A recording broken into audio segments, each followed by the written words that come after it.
Who built the cages, Joe? Let's talk about what Who we're built the talking about. cages, Let's Joe? talk about what we're talking about.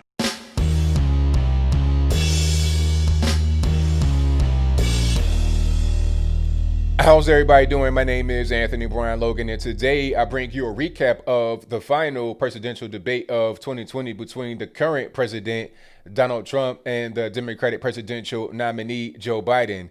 This debate was held in Nashville, Tennessee at Belmont University on Thursday, October 22nd, 2020, from about 9 p.m. to 10:30 p.m. Eastern Time. The moderator was Kristen Welker of NBC, and she did a really good job. Was she perfect? No, she wasn't. There was some times where she kind of favored Joe Biden a little bit, but overall, she did a really good job. I got to give her some credit, and I got to give her an apology because I assumed she'd be more on the left, really just trying to attack Trump and leaning all the way for Biden, but that was not the case. Okay. Now, maybe Chris Wallace, a so-called conservative from Fox News, set a really low bar for all moderators from their first debate debacle that he did, but she did a really good job. Now, Trump came out much more calm than the last time, so that could have played into her doing a good job because Trump was real calm. He was almost low energy from the very beginning. People were like, okay, what's wrong? Is everything all right? But he eventually picked the energy up.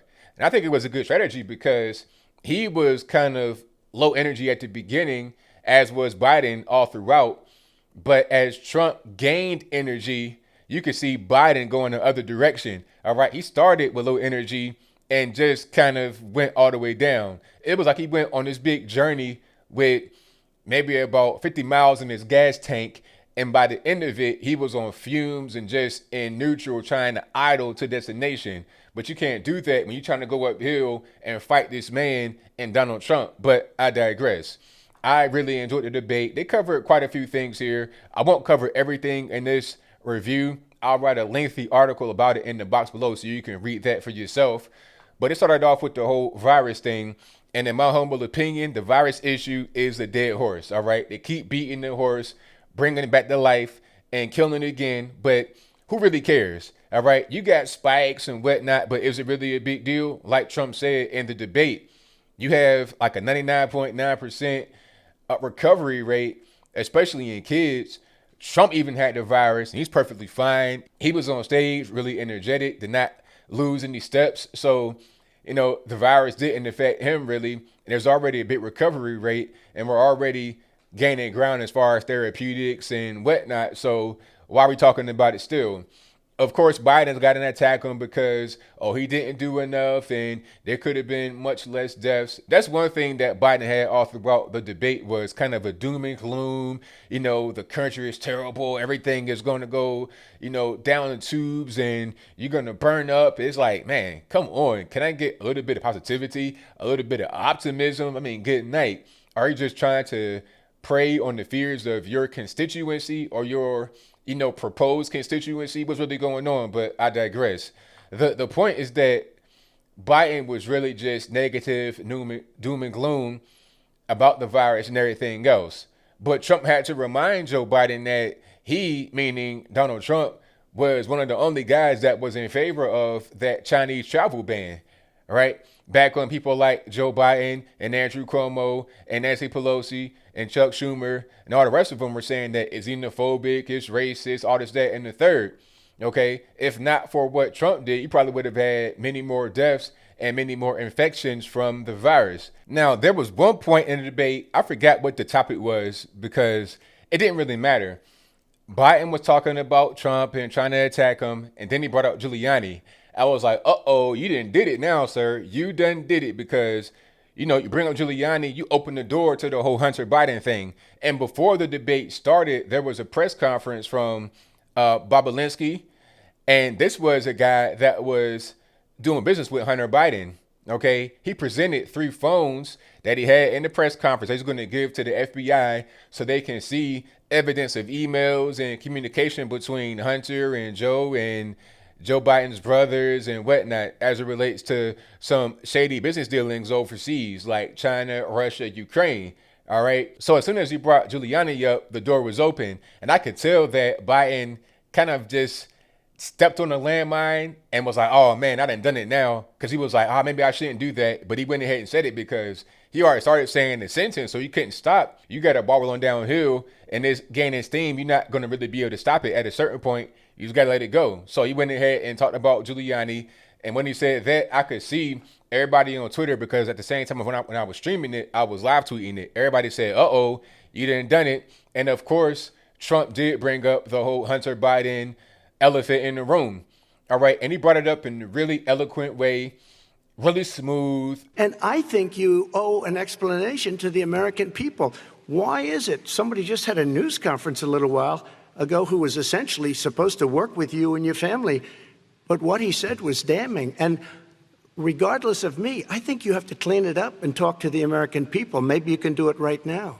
And Biden was basically lying, in my humble opinion. He lied quite a bit. He lied, in my opinion, quite a few times. And then there were also times where he lied where it was demonstrably a lie. Like you could prove that his lie was told. You understand? Like the whole thing about fracking, when that issue got brought up and he said, well, I don't want to end fracking. I never said I wanted to end fracking. Put it on your website. And right when he said that, everybody was like, okay, we had the tapes. We've already seen the tapes for months now. So it's nothing for us to go ahead and just put it up right now. So the Trump War Room, they got it up. Trump Jr., everybody has it up right now. It's on my Twitter. It'll be on my website through the link in the box. You can see it everywhere, where he repeatedly said that he wants to end fracking. And you can't really do that if you're trying to campaign like 80% of your time in Pennsylvania. All right. That's cold country once you go further out west, especially like towards Pittsburgh and stuff like that. You know, he's in Philadelphia most of the time, but Pennsylvania will go Trump again like it did in 2016 if he wanted to be on this whole thing about ending fracking and oil and gas. It doesn't make any sense. You're also going to, West Virginia's going to be gone again. Ohio, that whole area of the country is gone because a large part of the economy is based on energy production. Texas as well, okay? Houston, all the refineries and whatnot. You're not going to really be able to say we're going to end natural gas and whatnot and still be able to keep those places, all right? His whole thing was really the Green New Deal. You know, it was the Green New Deal on steroids, or the Green New Deal as it already was. It came from AOC. And I like how Trump pointed that fact out. It's like, your deal ain't nothing but AOC's deal, all right? But getting right back to Bobulinski, Biden had a really hard time explaining that, and I like how Trump stayed on it. It's like, okay, you got all this money from Russia and Ukraine and whatnot, and then I like how he said that it wasn't me that was doing it, it wasn't us that was doing it, it was you that was doing it. You did this. And he also spoke about the whole kids in cages kerfuffle. I like how he said, who built the cages, Joe? Joe, who built the cages? And right when he said that, again, my Twitter timeline lit up. Everybody, left, right, people that don't tweet about politics, everybody said, who built the cages, Joe? He had no real answer to that. He's trying to get around it and say, okay, what's your current policy now? But it's like, nah, the press tried to attack Trump over the cages, and they were using pictures from 2014. Now, I'm not necessarily Albert Einstein over here, but I thought Trump came into office in 2017 in January. That was the inauguration. You know, he got elected in 2016 in November, inaugurated January 2017. So 2014, that's about 2-3 years before Trump came into office. So obviously that was Joe Biden as a vice president and Barack Obama as a president when the whole kids in cages thing was going on. All right. Then the whole thing of, human trafficking and, kids ripped from the mother's arms, all that whole thing came up. All right. And I think Biden was talking about there was like 500 kids that had not been brought back to their parents. And Trump was saying, look, most of these kids are coming across the border unaccompanied, no parents, or with coyotes. All right. Now, when the whole coyotes thing was brought up, again, Twitter lit up. A lot of people do not know what a coyote is. There is an elected official in Georgia who was like, coyote? How can the coyote bring in the whole human child across the border? It's like, what? I mean, you think they talking about an animal like the actual, like the dog-like creature, the coyote? No, it's crazy that people don't even know what that is. A coyote, if anybody doesn't know, which you guys all should know if you're watching this video, A coyote is not an actual animal. It's a human being that engages in human smuggling and or human trafficking. What happens is they're paid to transmit a human from one place to another illegally. They're paid to smuggle them. Now, what ends up happening a lot of times is that these coyotes are smuggling in human trafficking victims, people that don't want to be smuggled are being brought in by coyotes, and also some that want to be brought in by a coyote. They're paying them thousands of dollars, okay, in U.S. dollars to get brought across the border, okay. It's a smuggling operation, and sometimes when you see quote unquote unaccompanied kids, they are accompanied by a coyote, but you don't see them. Or they may have been abandoned by a coyote. Okay, they didn't have enough money to come across the border. They get abandoned in the desert. Sometimes they end up dying there. Trump brought up a good point about the whole thing about coyotes and human trafficking. All right. And also the thing about catch and release. Biden was trying to defend the catch and release policy, talking about, oh, well, you're talking about families being reunited. It's like, man, come on. What happens is they get caught at the border, released into the interior, and then they're given a date to come back for immigration court to get everything squared away, but they don't come back. And the funny moment was when Trump said, like 1% of these people actually come back for their appointment, and the only ones that come back are the ones with the lowest IQ. That was hilarious because he was like not wanting to say it. He kind of hesitated a little bit, and then he went ahead and said it. That was an hilarious moment. Trump was funny during the actual debate because he was more calmer than usual. So he was able to get his thoughts out there uninterrupted for the most part. And Joe Biden just looked terrible in contrast. Okay, like he had both feet in the grave. It was really a sad sight to see. Speaking about Joe Biden, that is. So overall, the debate was really good. A lot of good moments.